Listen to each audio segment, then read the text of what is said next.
Hi hello, இன்றைக்கி ஒரு egg rice தான் பார்க்க போகிறோம். Lunch box. அதுக்கு ஒரு கடாயை வச்சு ஒரு 2 ஸ்பூன் எண்ணெய் ஊற்றிக்கலாம். கொஞ்சமாக கடுகு உளுத்தம் பருப்பு போட்டு 2 சின்ன வெங்காயம் கட் பண்ணி வச்சுருந்தேன், அதுவும் போட்டு நல்லா வதக்கலாம். கொஞ்சமாக கருவேப்பிலை போட்டுக்கலாம்.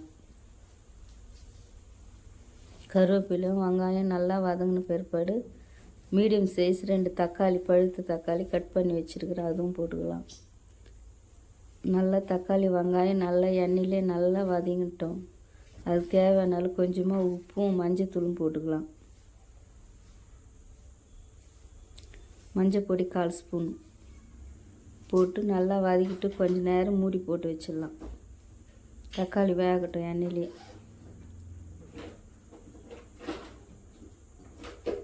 நல்லா மூடி போட்டு மூடி எடுத்து பார்த்தா தக்காளி நல்லா வெந்திருக்கும். இப்போ அது கூட 1 ஸ்பூன் மிளகாத்தூள்,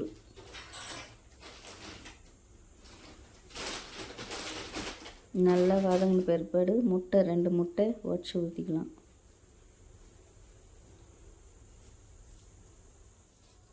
சூப்பராக பசங்க நல்லா சாப்பிடுவாங்க இந்த சாப்பாடு.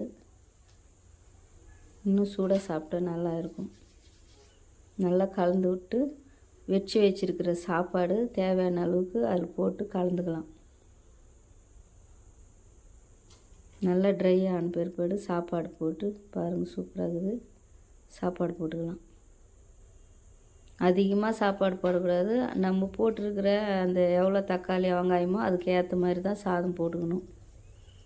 நல்லா போட்டு கலந்து விட்டுடலாம். கொஞ்சமாக மெழுகு பொடி இருந்தால் கூட கடைசியில் போடலாம். என்கிட்ட இல்லை, நான் போடல. 2 நாள் வீடியோ போடல, எனக்கு உடம்பு சரியில்லை.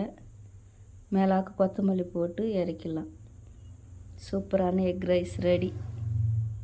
இன்றைக்கி லஞ்ச் பாக்ஸ் அதுதான். நாளைக்கு இன்னொரு வீடியோவில் பார்க்கலாம். பாய்.